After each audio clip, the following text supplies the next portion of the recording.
Hello my dear students, this is Swati Chawla. I welcome all of you on my YouTube channel and the series of class 11th and 12th Computer Science with Python. In this video, we will discuss the NCERT solutions of the chapter Functions in Python. And I am sure if you will watch this video till end, आपके काफी सारे concepts एकदम crystal clear होने वाले हैं. Right? So do watch this video till end. So now, let's start our today's video. But before starting this, if you are new to my channel और अभी तक चैनल को सब्सक्राइब नहीं किया है तो फटाफट से सबसे पहला काम चैनल को सब्सक्राइब कर दीजिए so that आगे आने वाली सारी वीडियोस की नोटिफिकेशन सबसे पहले आपके पास पहुंचे. And if you like this video and your concepts get clear, do press the like button and share your views in the comment section. So now let's start our today's video.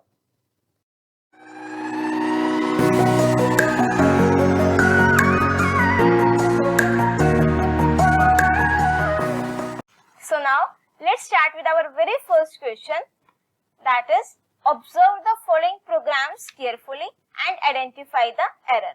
Basically in this first question 5 parts are there और 5 में आपको Python code given है बेटा, right? And what you have to do, you have to identify this code very carefully. उसमें जो भी errors है, mistakes है वो find out करने हैं, plus उसको rectify भी करना है. You know what is the most interesting part of these type of questions? इससे हमें लाइफ में भी कहीं ना कहीं कुछ सीख मिलती है कि जैसे इन प्रोग्रामिंग एरर्स को हम लोग करेक्ट करते हैं, सिमिलरली हमें अपनी लाइफ में भी अगर कुछ मिस्टेक हो जाए, कहीं लग रहा हो हम कुछ गलत कर रहे हैं, so we have to identify that plus we have to correct that also, right? So let's start with our very first part.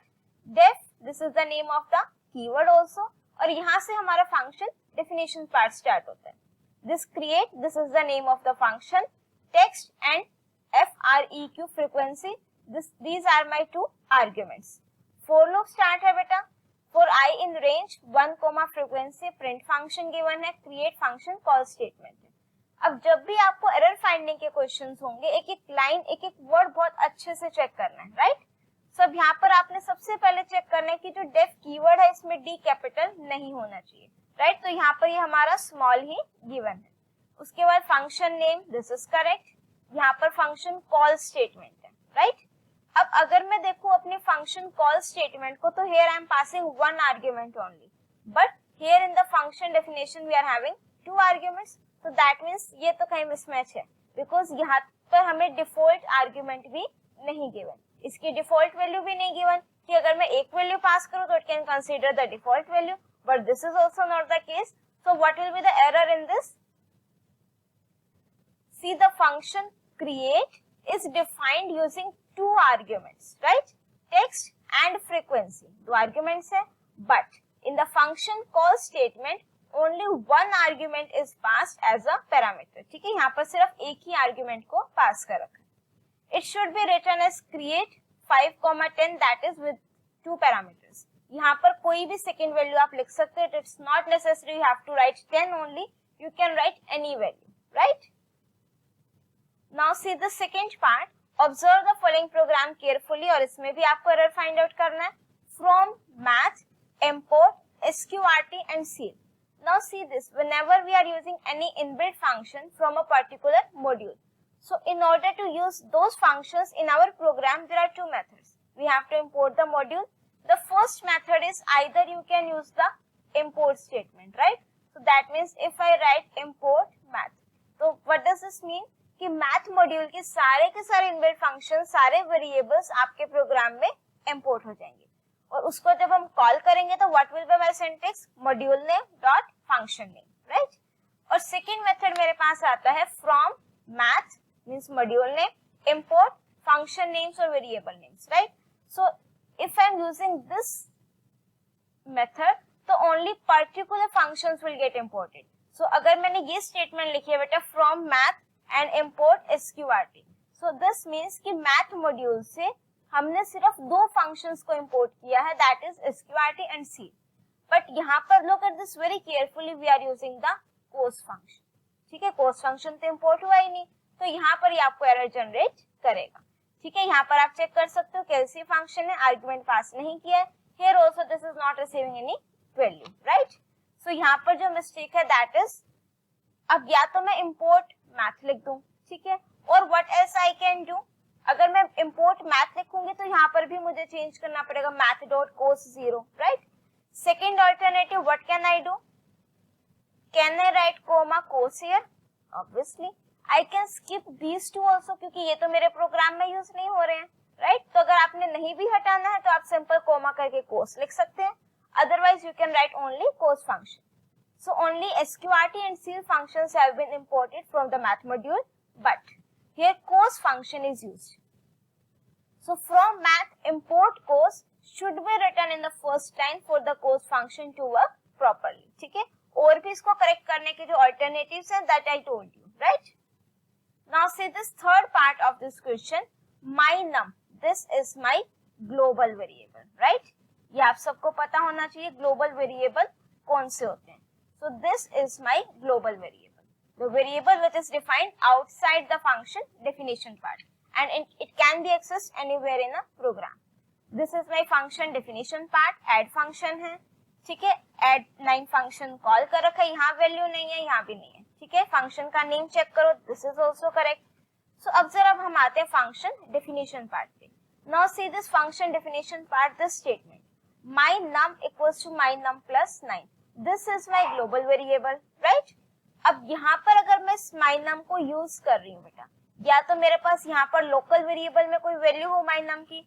If it is not there that means I am using the global variable. और फंक्शन के अंदर अगर हम global variable की value को change कर रहे हैं तो what I have to write, we have to write the statement. इसकी इंडेंटेशन बिल्कुल यहीं पर आएगी बेटा, राइट? यहाँ पर global and then my num, right? So you have to write this. उसके बाद हमने सिंपल प्रिंट फंक्शन लिखा. Now see this in line 1, this line 1 is my this. My num variable is defined, which is a global variable. However, in line 3, earlier my line 3 was this. ठीक है? A variable with same name is defined again. Therefore, my num is treated as a local variable, but as no value has been assigned to it before the operation, means उसको use करने से पहले मैंने कोई variable assign नहीं किया my num में, value नहीं assign किए, तो वो local variable की value को कैसे access करेगा? तो वो global variable की value को access करेगा. And to access the global variable inside the function और मैं उसकी value भी change कर रही हूँ, तो we have to use this global keyword, right? Now see this next part. Observe the following program very carefully, right? Now see this function definition part ऊपर given है. Def find value, val1 equals to this 3 arguments are there, right? Then final, okay. Print function है. Now see this beta. Find value, the name of the function. Is it matching? I don't think so. What is the difference? See this character V. ये तो आपको you know that Python is my case sensitive language. So when I'm calling this function, I'm using small v, and when I'm defining this function, I'm using capital V. So मुझे इसको क्या करना है? Same करना है. Either you can make this capital one or you can make that smaller one, right? एक difference तो बेटा ये हो गया. Difference भी नहीं, sorry, error. One error is this. ठीक है, आपको इसको correct करना है. Second check करते हैं. यहाँ पर मुझे 3 arguments given है, val1, val2, val3, और default value सिर्फ एक ही की given है. That means 2 arguments की values तो मुझे provide करनी ही करनी है. But यहाँ पर मेरे पास कोई भी argument नहीं given. So minimum I can pass 2 arguments here, maximum 3, right? Now see this one, val1 equals to 1.1. This is my default argument, right? But default argument में मेरे पास एक condition होती है कि मेरे function में, function definition में, if I am defining the default argument, that must be at the right hand side. तो that means जो आपका val1 default value है जिस argument में, वो आप कहाँ पर लिखोगे? End में, right? Now see this first error. The function call in line 4 is calling an invalid function. इसको हमने क्या करना है बेटा? Same करना है. This one, function definition and function call. Next point, find value function needs the value of at least 2 arguments, val2 and val3 to work, which is not provided in function call. So you can provide any 2 values here. As val1 is already initialized as value 1.1. Sorry, यहाँ पर 1.1 आएगा बेटा, ठीक है? It is called default parameter and it should be always after the mandatory parameters. Means अगर बिल्कुल short में बोलें कि well 1, if I am having only one variable which is having default value, so that must be at the right hand side. ठीक है, well 3 में तब तक डिफॉल्ट वैल्यू नहीं आएगी जब तक उसकी राइट में जो आर्ग्यूमेंट्स है उसमें डिफॉल्ट वैल्यू मैं प्रोवाइड ना कर दूं. Right, now next question, observe the following programme carefully. अब इसको भी केयरफुली ऑब्जर्व कर लिया जाए. ग्रीट फंक्शन डेफिनेशन है, ये फंक्शन रिटर्न कर रहा है, इसमें कोई मिस्टेक नहीं है बेटा. मेरा फंक्शन स्ट्रिंग टाइप की वैल्यू भी रिटर्न कर सकता है. This is my function call statement. अब एक फंक्शन अगर वैल्यू रिटर्न कर रहा है दैट मींस उससे कोई एक वेरिएबल चाहिए जिसमें उस वैल्यू को होल्ड करेगा. ठीक है, अगर मैं आपसे भी पूछूं कि you are giving something to me, ठीक है, तो मुझे कोई चीज चाहिए जो आप मुझे जो भी प्रेजेंट करें मैं उसको कहीं पर होल्ड करके रखूं. Similarly the case with variables also. If my function is returning any value, तो मेरे को क्या चाहिए बेटा, एक वेरिएबल चाहिए जिसको मैं इसमें होल्ड कर सकूं, या फिर मैं डायरेक्टली प्रिंट फंक्शन में उसको प्रिंट करा दूं. अब यहाँ पर क्या स्टेटमेंट है, ग्रीट फंक्शन को कॉल किया इक्वल्स टू मैसेज. यहाँ पर मुझे जरूर कुछ ना कुछ गड़बड़ लग रही है. ठीक है, ये आपका इसको अगर मैं करेक्ट करके बोलूं तो ये इस तरीके से होगा, message equals to greet. What does this mean कि जिस वेरिएबल में आप रिटर्न वैल्यू को स्टोर कराओगे that must be at the left side. Right, उसके बाद हमने यहाँ पर क्या करना है, फंक्शन को कॉल करना है. The function greet returns value good morning and this value is assigned to the variable message. Therefore, it should follow the rule of assignment where the value to be assigned to be on the RHS and the variable message should be on the left hand side. Right? किसके left और right की हम बात कर रहे हैं, assignment operator means जिसमें हम value assign कर रहे हैं that must be at the left hand side of the assignment operator. और जो greet function है ये आपका assignment operator के right hand side पर इसको लिखा जाएगा. Right? Now see this question number 2. How is math.ceil 89.7 different from math.floor 89.7? अब seal और floor फंक्शन में एक बात बिल्कुल क्लियर कर दें बेटा, ये आपकी वैल्यूज को राउंड ऑफ नहीं करते हैं. ठीक है, अब अगर मैं आपको इसको बिल्कुल सिंपल लैंग्वेज में समझाऊं तो सीलिंग मींस टॉप, इस छत को बोलते हैं. Floor means this ground. Right, अब सील ऊपर है, फ्लोर मेरा नीचे है. तो अगर मैं बात कर रही हूँ math.ceil 89.7, तो सील फंक्शन मुझे एक वैल्यू ऊपर के रिटर्न करके देगा, मींस ज्यादा. ठीक है, 89 अगर मैं 89.1 2 3 4 कुछ भी लिखूं, what it will return 90. Right, और math.floor फंक्शन 89.7, अब फ्लोर फंक्शन वो एक वैल्यू से कम रिटर्न करके देगा. इंटीजर पार्ट की बात हो रही है. ठीक है, तो 89.7 से जस्ट बिलो इंटीजर वैल्यू कौन सी होगी, 89, so it will return 89. If you want, I can execute this also. Let's open the Python IDE, import math, and here I have to write math.floor, right? 89.7, or you can write any value for experiment. अब floor means नीचे वाली को बोलता है, तो इससे कम वाली value. अब 89 से 90 पर नहीं जाना है, 89 से 0.7 to 89. Similarly, if I am writing math.ceil function को कॉल करते हैं and I am writing 89.7, ceil means top, right? तो 89.7 से ऊपर इंटीजर मेरे पास कौन सा आ रहा है, 90. And if you want, इसकी आपको डॉक्यूमेंटेशन चेक करनी है तो what you will write, math.floor, right? So it returns the floor of x. This is the largest integer less than equals to x. अब इसका क्या मतलब है less than equals to x? ये x तो बेटा मेरे पास ये आर्ग्यूमेंट है जिसकी वैल्यू हम पास करें, दैट मींस फ्लोर फंक्शन का हमने लिखा तो 89.7. लार्जेस्ट इंटीजर बताना है जो इस x से स्मॉल हो. अब अगर मैं 90 की बात करूं तो वो तो लार्जेस्ट उससे बड़ा हो जाएगा 89.7 से, बट मुझे इससे स्मॉलेस्ट इंटीजर बताना है. ठीक है, this is the largest integer less than equals to 8. अब लार्जेस्ट इंटीजर मींस अगर मैं यहाँ पर बात करूं तो यहाँ तक कि मैं इंटीजर वैल्यूज लिखूं तो 87 88 89. राइट, अब ध्यान से देखना 89.7 मेरा समथिंग यहाँ पर लाई करेगा. अगर मैं नंबर लाइन पर भी इसको ड्रॉ करती हूँ तो this is the largest integer less than equals to x. इस x से एकदम लेस होगा और इन सब के सेट में वो मेरे पास क्या होगा, लार्जेस्ट इंटीजर होगा. राइट, सिमिलरली आपका होता है reverse ceil function. Clear? Now next question, out of random and randint which function should we use to generate random numbers between 1 and 5, right? अब मेरे को यहाँ पर दो फंक्शंस दे रखे हैं बेटा, कौन कौन से? One is random and second one is rand_int, right? अब नेम से ही क्लियर है, जो आपका rand_int फंक्शन है that will generate integer values between the range including a and b, ठीक है? इफ a और b में आर्ग्यूमेंट प्रोवाइड कर रही हूँ, ये मैंने थोड़ी मैथमेटिकल टर्म यूज कर दिया, ठीक है? a और b सपोज यहाँ पर मैंने आर्ग्यूमेंट्स लिखे, it will provide the range of random values from that range including a and b, but जो मेरा रैंडम फंक्शन है it will generate values from 0 to 1 including 0 and excluding 1, right? अब मुझे कहां से कहां तक नंबर्स चाहिए? 1 to 5, तो उसके लिए which function I am having? rand_int. Random function में there is no need to give any argument, वो आर्ग्यूमेंट एक्सेप्ट नहीं करता है, it will only generate the random numbers between 0 and 1 including 0 excluding 1. So rand_int function will be used to generate random numbers between 1 and 5 because random function will generate random values from 0 to 1, ठीक है? जो अभी explain किया. Now next most important, इससे आपका बहुत बढ़िया concept clear हो जाएगा.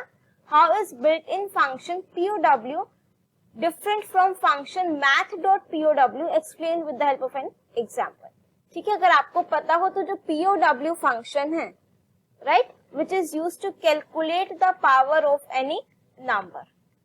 अगर मैं बात करूं x, y, तो this simply means x raised to the power y, right? अब ये फंक्शन मेरा बिल्ट इन भी है, inbuilt means without importing math module में इसको यूज कर सकते हो, ठीक है? इनबिल्ट है, जैसे आपका प्रिंट फंक्शन है, इनपुट फंक्शन है, सिमिलरली एक मेरे पास है बेटा ये मैथ मॉड्यूल, राइट? अब क्वेश्चन क्या, what is the difference between these to, ठीक है? अब डिफरेंस की अगर मैं बात करूं तो जो पावर फंक्शन मेरे पास इनबिल्ट है वो मेरे तीन आर्ग्यूमेंट्स एक्सेप्ट करते हैं, x, y, z. First difference I am telling you, there are two differences. जो आपका पावर फंक्शन है, the one which is inbuilt, it will accept three arguments और ये कैलकुलेट कैसे करेगा? x raise to the power y, जो भी answer आएगा modulus z, right? Modulus function क्या रिटर्न करता है? रिमाइंडर. अब इसको प्रैक्टिकली भी करेंगे, ठीक है? और जो आपका मैथ मॉड्यूल है ये मेरे टू ही आर्ग्यूमेंट एक्सेप्ट करेगा, x, y, और जो ये आंसर देगा that will be x raise to the power y. Second difference क्या है बच्चों? जो आपका POW फंक्शन है विच इज इनबिल्ट, अगर मैं दोनों वैल्यूज फ्लोट दे रही हूँ या एक भी वैल्यू फ्लोट दे रही हूँ, then only it gives me the result in the floating values. अगर मैं दोनों इंटीजर वैल्यूज प्रोवाइड करूंगी तो then it returns the value as integer. Whereas जो आपका POW function and math module, what it will do, it will first convert the values into float. So अगर मैं दोनों इंटीजर वैल्यूज भी पास कर रही हूँ तब भी मेरा आंसर किस में आएगा? फ्लोट में आएगा, right? So now let's execute this practically. फटाफट से पाइथन ओपन कर लेते हैं. अब पहले यूज करेंगे बेटा विदाउट मैथ मॉड्यूल, राइट? जो आपका POW फंक्शन है दैट इज इनबिल्ट. अब मैंने मैथ मॉड्यूल इंपोर्ट नहीं किया है, I am just writing it here 15,3,2, right? अब ये सॉल्व कैसे होगा? 15 रेज टू द पावर 3, ठीक है? अगर आपको तो यहाँ कुछ स्मॉल वैल्यू ले लेते हैं, 5 ले लेते हैं लेट्स सपोज, ठीक है? 5 का क्यूब आपको पता है, 5 5 25, 25 5 125. अब जब मैं 125 को 2 से डिवाइड करूंगी तो मेरे पास जो रिमाइंडर आएगा दैट इज 1. तो इस फॉर्म में आंसर दे रहे हैं, ठीक है? और भी अगर आप स्मॉल लिखना चाह रहे हो तो let's suppose I am writing 2, right, ठीक है? 2,3,3. Now see this. अब इसको सॉल्व करना काफी आसान है. 2 raise to the power 3, I am writing it here, right? 2 raise to the power 3. तो जब आप इसको सॉल्व करोगे that will be equals to 8. अब उसके बाद क्या करना है? 8 मॉड्यूलस 3. तो जब आप 8 को डिवाइड करोगे 3 से, 3 2 6, 8 माइनस x 2, सो रिमाइंडर मेरे पास क्या आएगा? 2. तो अब मेरा आंसर क्या आना चाहिए बेटा? 2, राइट? अब इसमें अगर मैं सिंपल दो ही आर्ग्यूमेंट पास कर रही हूँ 2, 4, तो दैट मीन्स इसने मुझे आंसर किस फॉर्म में दिया बेटा? इंटीजर फॉर्म में. And if I am passing any argument 2.0 भी अगर सपोज लिख देते हैं और ये आपको आंसर किस में देगा? 0.2, ठीक है? अब बात करते हैं बेटा मेरे मैथ मॉड्यूल के पावर फंक्शन, ठीक है। Import math, simple. Now I am writing math dot POW 2,4। Now see this, दोनों इंटीजर वैल्यूज मैंने पास की हैं, but the result I am getting in float values, right. अब यहाँ पर देखो सिंपल मैंने क्या करा है, मैथ डॉट POW दोनों इंटीजर वैल्यूज पास की, आंसर मेरा डेसिमल में आ रहा है। और अगर मैं यहीं पर बात करूं अपने इनबिल्ट पावर फंक्शन की, तो यहाँ पर मेरा आंसर इंटीजर में आएगा, राइट। अब अगर मैं इसमें 3 आर्ग्यूमेंट को पास करके देखें तो ये मुझे एरर शो करेगा ऑब्वियसली, बिकॉज जो मेरे मैथ मॉड्यूल का POW फंक्शन है उसमें इतनी पावर नहीं है कि वो 3 आर्ग्यूमेंट को एक्सेप्ट कर ले, ठीक है। तो जो मेरा पावर फंक्शन इनबिल्ट है दैट इज मोर पावरफुल, उसने क्या करा 3 आर्ग्यूमेंट को एक्सेप्ट कर सकता है, राइट। नाउ नेक्स्ट क्वेश्चन, यही डिफरेंस लिखे हुआ बेटा, if you want to read it out you can read it out, ठीक है। नेक्स्ट क्वेश्चन है, use an example to show how a function in Python can return multiple values. अब इससे पहले मेरे माइंड में क्या क्वेश्चन आता है, can a Python function return multiple values. अगर ये क्वेश्चन आ जाता है तो definitely yes, a Python function can return multiple values in the form of tuple, right. Now see this example, हमने कैलकुलेट फंक्शन डिफाइन किया, यहाँ पर 2 आर्गुमेंट्स एक्सेप्ट कर रही है function a and b। This is my function call statement, right. So अब जब मैं इसको कॉल करूंगी, I am passing 2 arguments 20 and 10, that will be accepted by variable a and b। First value will be pass to first argument, second value will be pass to second argument. तो अब ये function क्या कर रहा है, return a plus b comma a minus b। तो that means 2 values return कर रहे हैं और मैंने एक वेरिएबल में स्टोर करा ली। अब उस वेरिएबल को मैंने प्रिंट करा दिया, तो जो आपका आंसर आएगा बच्चों that will be in the form of tuple. उस टपल में 2 एलिमेंट्स होंगे, right. Now next question, what is the difference between the following with the help of an example. Again important question from your exam point of view and from your viva point of view also, right. Differentiate between the following argument or parameter, local and global variable, right? Now see the difference between arguments and parameters. Arguments are also known as actual arguments or formal arguments. Arguments are also known as actual arguments or actual parameters. And parameters are also known as formal parameters and formal arguments. अब arguments कौन से होते हैं, basically जो actual arguments जो हम function call के time पर पास करते हैं, that are my actual values. अगर मैं इस क्वेश्चन की बात करूं तो this is my function call statement, right. तो यहाँ पर जो मैंने आर्ग्यूमेंट पास करे these are your actual values, so these are known as your actual arguments. Whereas in function definition part, यहाँ पर जो वैल्यूज एक्सेप्ट कर रहा है, रिसीव कर रहा है, these are my formal arguments, right. So first difference क्या हो गया, जो आपके आर्ग्यूमेंट्स हैं that appear in the function call statement and parameters appear in the function header or you can say function definition part. Second difference, values being passed. Actual argument क्या कर रहा है, values को pass कर रहा है, और function definition में वो values आपकी receive हो रही हैं। So that means जहाँ पर values receive हो रही हैं that are your parameters और formal arguments, और जो value pass कर रहा है that are your actual arguments. See this example, function define कर रखा, very simple example just to make the concept clear. ये function call statement है, this is argument, ये value pass करेगा, किसकी value pass कर रहा है, b की 20, वो a में आ जाएगी। a उसको क्या कर रहा है, value को receive कर रहा है, तो जो receive कर रहा है function definition में लिख लो that is your parameter, right? Now next difference is between local variable and global variable. Local variable is a variable which is declared or defined inside the function, inside the block जो हम variable को define करते हैं, that are known as your local variable, and these local variables are accessed only inside the function definition part in which it is declared, and global variables are variables which is declared outside the function definition and it is accessible throughout the program, right? अब see this is my function definition part complete. Up inside the function definition I have defined a variable L. So this is my local variable.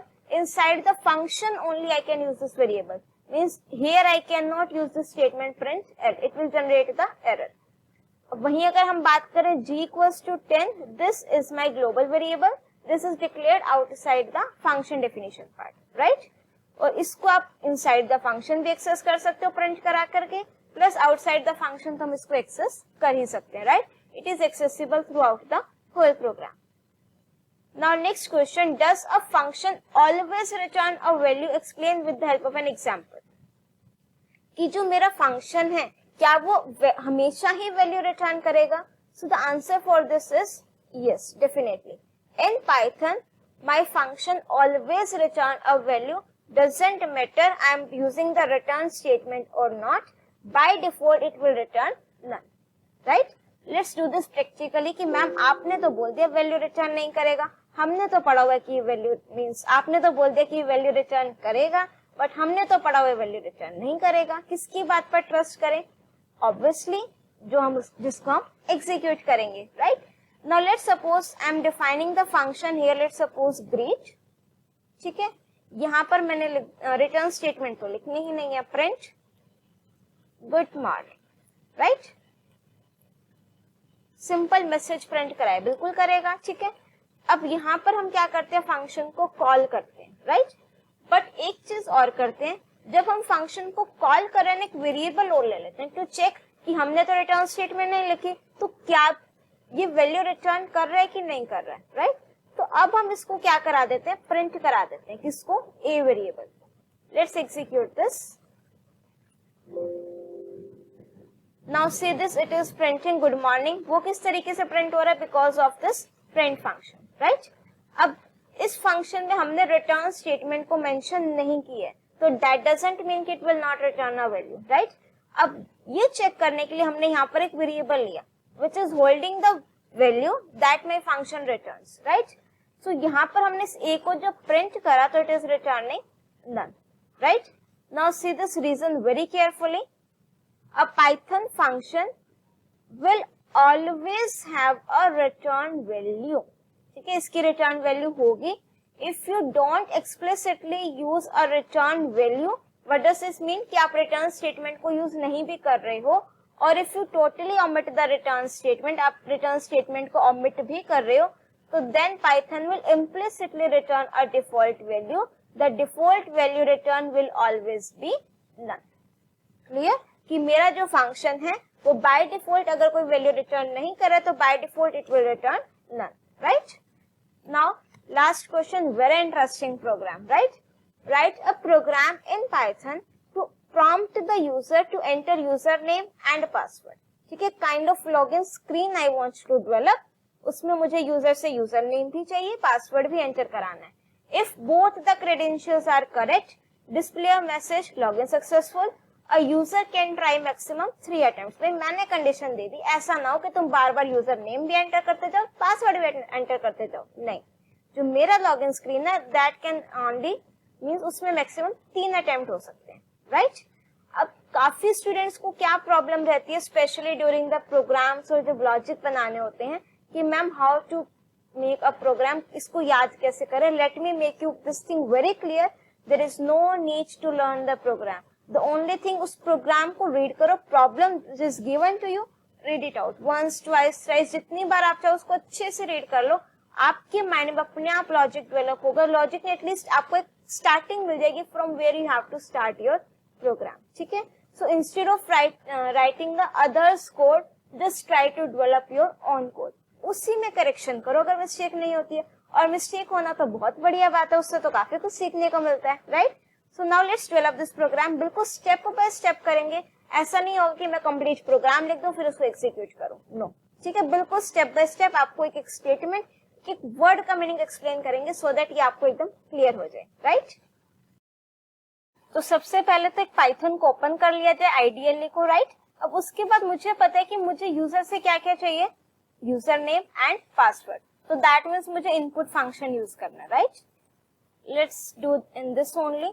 अब मुझे user से input लेना है, तो एक हम let's suppose मैंने yn ले लिया, user name equals to input, right? Enter user name.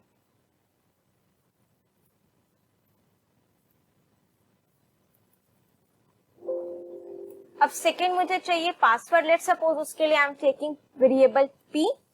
अब इसके लिए हमने इनकी जगह हम इनपुट ले लेते हैं, एंटर पासवर्ड, राइट। अब मुझे यूजर को क्या रिस्ट्रिक्शन देनी है कि मैक्सिमम कितने अटेम्प्ट्स हैं बेटा, 3 अटेम्प्ट्स, और ये चीज मुझे बार बार रिपीट करनी है। जहां पर मुझे रिपीटिशन चाहिए, that means what I have to do, I have to use the loop. अब मेरे पास दो केसेस हैं, either I can use while loop और we can use for loop, ठीक है। But the main difference between these two loops is that when means कुछ conditions में तो देखो आपके दोनों लूप यूज हो जाएंगे जब आप सिंपल प्रोग्राम्स बनाते हो, ठीक है। बट फॉर लूप जनरली आप वहां पर तब यूज करोगे जब आपको पता हो कि मेरा ये लूप कितनी बार एग्जीक्यूट होगा। व्हाइल लूप हम जैसे अगर आप सिंपल करो कि मुझे एक नंबर में डिजिट्स काउंट करनी है, डिवाइड 10 मॉड्यूलस 10, हमें नहीं पता कि कितना बड़ा नंबर यूजर एंटर करेगा, वहां चीज मुझे बार बार रिपीट करनी है, बट कितने टाइम रिपीट करनी है वो नहीं पता। So there we can use the for loop, ठीक है। तो यहाँ पर हम there we can use the while loop, but यहाँ पर मुझे पता है कि मैक्सिमम 3 अटेम्प्ट मुझे यूजर को देने हैं, so we can use the for loop. अब फॉर लूप के अंदर कौन सी स्टेटमेंट लिखोगे, जो चीज मुझे बार बार रिपीट करनी है, यही मुझे रिपीट करना है। यूजर से यूजर नेम और पासवर्ड चाहिए, so I am writing for I in range 3, इन दोनों को मैंने कर दिया इनसाइड द लूप, ठीक है। अगर मैं रेंज 3 ले रही हूँ तो दैट मीन्स 0 1 2, तो टोटल कितनी बार मेरा लूप एग्जीक्यूट होगा, 3 टाइम्स, राइट। अब हम एक फंक्शन डिफाइन कर देते हैं ऊपर, लेट्स सपोज फंक्शन का नेम दे देते हैं लॉगिन, ठीक है। Now this function will accept 2 arguments, right. अब यहां से हम फंक्शन को कॉल कर देंगे लॉगिन, और यहाँ पर हम आर्ग्यूमेंट्स पास कर देंगे यूजर नेम एंड पासवर्ड, ठीक है। यहाँ पर कोई भी लिख सकते हो आप, इट्स नॉट नेसेसरी कि यहाँ पर yn लिखा है तो यहाँ पर भी yn होगा, no. These are my actual arguments, these are my formal arguments. सिर्फ ये ध्यान रखना है, first value will be pass to first argument and second value will be pass to second argument, right. So अब मैंने यहाँ पर क्या किया, if yn double equals to, let's suppose user name हमने सेट कर दिया स्वाति। अब दोनों कंडीशंस ट्रू होनी चाहिए, तो दैट मीन्स मुझे क्या लिखना है, एंड ऑपरेटर, ठीक है। And password equals to, let's suppose हमने पासवर्ड सेट कर दिया है 1 2 3 4 5, ठीक है। Then colon. अब इसके बाद ये फंक्शन मेरा, यहाँ से हम इसको रिटर्न करा देते हैं, लेट्स सपोज क्या रिटर्न करा देते हैं, ट्रू। तो इस फंक्शन को कोई वैल्यू चाहिए होल्ड करने के लिए, लेट्स सपोज हमने लिखा l, एक वेरिएबल ले लेते हैं, ठीक है। अब इस l में मेरे पास ट्रू तभी रिटर्न होकर के आएगा जब वो लॉगिन सक्सेसफुल हो जाएगा, मींस यूजर नेम भी मैच कर जाए, पासवर्ड भी मैच कर जाए। If my both the conditions are true, तो then only it will return true, ठीक है। यू कैन यूज रिटर्न 1, ठीक है। आपने बस क्या करना है, इस रिटर्न वैल्यू को उससे कंपेयर करना। अगर आप यहाँ पर रिटर्न 1 लिख देते हो तो l में मेरे पास 1 आ जाएगा, तो if l double equals to 1, आप उससे भी कंपेयर कर सकते हो। अब यहाँ पर हमने मैसेज प्रिंट करा दिया, if l double equals to true, तो मुझे मैसेज प्रिंट कराना है login successful, right. Else part में हम लिख देते हैं कि अगर ट्रू नहीं रिटर्न होकर के आया तो what it will print incorrect, simple इतना लिख देते हैं, इनकरेक्ट, राइट। Try again. अब ध्यान से देखना बच्चों एक चीज, जब मेरे पास i की वैल्यू 0 है, it will prompt me to enter user name, password मैं एंटर कर दूंगी, user name password, function call होगा, मैच भी हो गया, लेट्स सपोज फर्स्ट अटेम्प्ट में, return true, right. True compare हुआ, कंडीशन ट्रू, लॉगिन सक्सेसफुल भी प्रिंट कर दिया, राइट। अब नेक्स्ट टाइम पर जब i की वैल्यू 1 होगी, आई डोंट वांट ना कि वो मुझसे दोबारा से यूजर नेम और पासवर्ड पूछे, तो दैट मीन्स जैसे ही लॉगिन सक्सेसफुल हो जाता है मैं यहाँ पर ब्रेक स्टेटमेंट ऐड कर दूं, ठीक है, बिल्कुल। क्योंकि अगर फर्स्ट अटेम्प्ट या सेकंड अटेम्प्ट में लॉगिन हो जाता है successfully, why should I prompt the user to enter it again, तो वो तो आई की नेक्स्ट वैल्यू के लिए भी एग्जीक्यूट होगा, ठीक है। So to skip that part what I will do, कि जैसे लॉगिन सक्सेसफुल हो जाए ये आपका लूप मींस इससे फॉर लूप से बाहर आ जाए, ठीक है। अदरवाइज मैंने प्रिंट करा दिया इनकरेक्ट। नाउ लेट्स सपोज 0 के लिए यूजर नेम पासवर्ड एंटर किया, लॉगिन ये मैच नहीं हुआ, राइट, तो ट्रू नहीं रिटर्न हुआ, एल्स पार्ट में आएगा इनकरेक्ट, ठीक है, इनकरेक्ट प्रिंट हो गया। अब उसके बाद एंटर यूजर नेम दोबारा मींस आई के नेक्स्ट वैल्यू के लिए वो चलेगा, पासवर्ड एंटर करोगे, लॉगिन फंक्शन कॉल करोगे, नहीं मैच हुआ, ट्रू नहीं रिटर्न होगा, एल्स पार्ट एग्जीक्यूट होगा, इनकरेक्ट, राइट। अब एक चीज देखो बेटा, मुझे एंड में मींस जब 3 नंबर ऑफ अटेम्प्ट्स हो जाए, मुझे मैसेज भी प्रिंट कराना है साथ में कि reach maximum number of attempts. ठीक है, क्योंकि यहाँ पर मेंशन है user can try maximum 3 attempt, या तो उसको पहले प्रॉम्प्ट कर दो भाई तुम मैक्सिमम 3 अटेम्प्ट कर सकते हो, right. So what it will do, या तो आप यहाँ पर लिख दो you can try maximum 3 attempt, या मीन्स या तो पहले भी लिख सकते हैं, हमें कोई दिक्कत नहीं है, ठीक है। यहाँ पर मैक्सिमम नंबर ऑफ अटेम्प्ट्स 3, ठीक है। आप इवन एक वेरिएबल लेकर उसकी वैल्यू को भी ट्रैक कर सकते हो, maximum attempt 3, now remaining 2, now remaining 1, इस तरीके से, ठीक है। It's totally up to you कि how you are building your own logic. अब यहाँ पर हमने क्या किया, एल्स पार्ट में लिख देते हैं print reach maximum number of limits,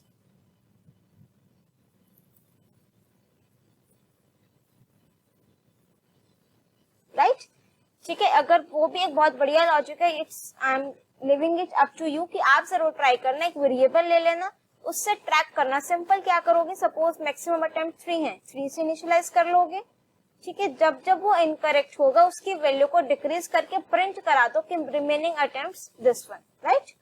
so reach maximum number of limits. अब ध्यान से देखना, जो मेरा ये मैंने 4 एल्स के साथ लगाया, ठीक है। तो 4 एल्स लोग क्या करेगा बेटा कि अगर मेरा कंट्रोल ब्रेक के थ्रू बाहर आ रहा है तो वो एल्स पार्ट एग्जीक्यूट नहीं होता है। तो अगर लॉगिन सक्सेसफुल हो गया, ब्रेक के थ्रू बाहर आ रहा है, तो ये एल्स पार्ट मेरा वर्क नहीं करेगा, ठीक है। बट अगर वो तीनों ही बार इनकरेक्ट है, ब्रेक के थ्रू बाहर नहीं आ रहा है, तो दैट मीन्स एल्स पार्ट मेरा एग्जीक्यूट होगा। सो it will print reach maximum number of limits और अटेम्प्ट्स व्हाटएवर यू वांट, ठीक है। लेट्स एग्जीक्यूट दिस, और इसको डबल इक्वल्स टू कर देते हैं, ठीक है। चलो, for comparison we have to use double equals to. अब फर्स्ट में कौन सा कर रही हूँ कि फर्स्ट अटेम्प्ट में ही हम लोग करेक्ट एंटर कर देते हैं, user name and then password, ठीक है। Login successful, done. Let's execute this again with incorrect attempt now, ठीक है। Let's suppose I'm entering username is this, password is this, incorrect। अब वो दोबारा से for loop चल रहा है with next value, right।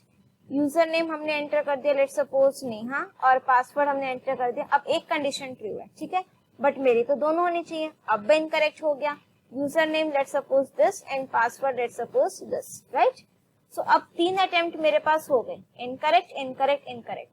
अब वो ब्रेक के थ्रू बाहर नहीं आ रहा, that means it will execute the else part also, so it will print reach maximum number of limits, right. So this was the last program. I hope you find it interesting, plus आपके जितने भी doubts हैं और concepts हैं that are crystal clear now. If still you are having any doubt, you can write it in the comment section. And if you like my video, do press the like button and share your views in the comment section. And most important part, don't forget to subscribe the channel and press the bell icon to get the updates of my upcoming videos. Till then, keep watching, keep smiling, keep studying. Thank you.